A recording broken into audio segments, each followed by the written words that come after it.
রিমান্ডে অনেক গোপন তথ্য ফাঁস করলেন ইউটিউবার জ্যোতি মালহোত্রা। বললেন, ঘটনার জন্য পর্যটকরা দায়ী।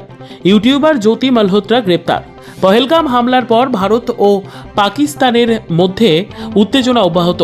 এই প্রসঙ্গে পাকিস্তানের তথ্যদাতা বা গুপ্তচর হিসেবে কাজ করা প্রায় 12 জনকে গ্রেপ্তার করা হয়েছে, যার মধ্যে হরিয়ানার ইউটিউবার জ্যোতি মালহোত্রার নামও অন্তর্ভুক্ত। অভিযোগ করা হচ্ছে যে এই সমস্ত গুপ্তচর উত্তর ভারতে সক্রিয় প্রতিবেশী দেশের গুপ্তচর বৃত্তি নেটওয়ার্কের সাথে যুক্ত ছিল। ইউটিউবার জ্যোতি মালহোত্রাকে 5 দিনের পুলিশ রিমান্ডে পাঠানো হয়েছে।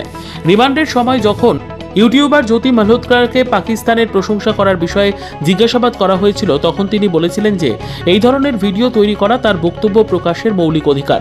এর মাধ্যমে তিনি পহেলগ্রাম সন্ত্রাসী হামলায় নিহতদের সতর্ক থাকার পরামর্শ দিচ্ছিলেন। জ্যোতি মালহোত্রা তার বিবৃতিতে পহেলগাম হামলার জন্য পর্যটকদের দায়ী করেছেন। তিনি বলেন, আমরা যখন কোথাও বেড়াতে যাই তখন আমাদের সতর্ক থাকা উচিত। এই ঘটনার জন্য পর্যটকরা দায়ী এবং সরকারকেও দায়ী করেন, কারণ সেখানে যথাযথ নিরাপত্তা ব্যবস্থা ছিল না।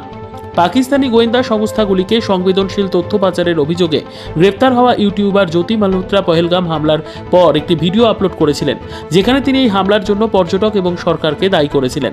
এই ভিডিওটি সোশ্যাল মিডিয়ায় দ্রুত ভাইরাল হচ্ছে। এই ভিডিওটি মালহোত্রা তার ইনস্টাগ্রাম অ্যাকাউন্টে আপলোড করেছিলেন, যা এখন স্থগিত করা হয়েছে। ভিডিওতে তিনি বলেন, শুধু সরকার নয়, এই আক্রমণের এই জায়গাগুলিতে যাওয়া প্রতিটি ব্যক্তির দায়িত্ব এবং তাদের সতর্ক থাকা উচিত। আমি জানি যে জম্মু ও কাশ্মীরে কঠোর নিরাপত্তা ব্যবস্থা রয়েছে, প্রতিটি কোণে সেনাবাহিনী এবং পুলিশ মোতায়েন রয়েছে।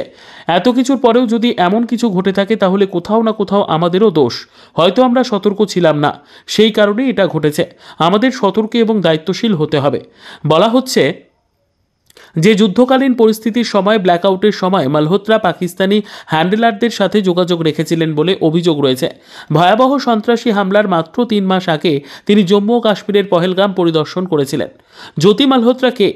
জ্যোতি মালহোত্রা একটি জনপ্রিয় ভ্রমণ ইউটিউব চ্যানেল ট্রাভেল উইথ জেও পরিচালনা করেন এবং তিনি হরিয়ানার হিসার থেকে এসেছেন। তার ইউটিউব চ্যানেলে 3.77 লক্ষেরও বেশি গ্রাহক রয়েছে, যেখানে তার ইনস্টাগ্রাম অ্যাকাউন্টের 1.33 লক্ষেরও বেশি ফলোয়ার রয়েছে। তার গ্রেপ্তার অপারেশন সিন্দুরের অধীনে একটি বৃহত্তর অভিযানের অংশ, যার অধীনে পাকিস্তানের হয়ে গুপ্তচর বৃত্তির অভিযোগে এ পর্যন্ত আরও 11 জনকে গ্রেপ্তার করা হয়েছে। নিজস্ব প্রতিনিধির রিপোর্ট, দুরন্ত টিভি।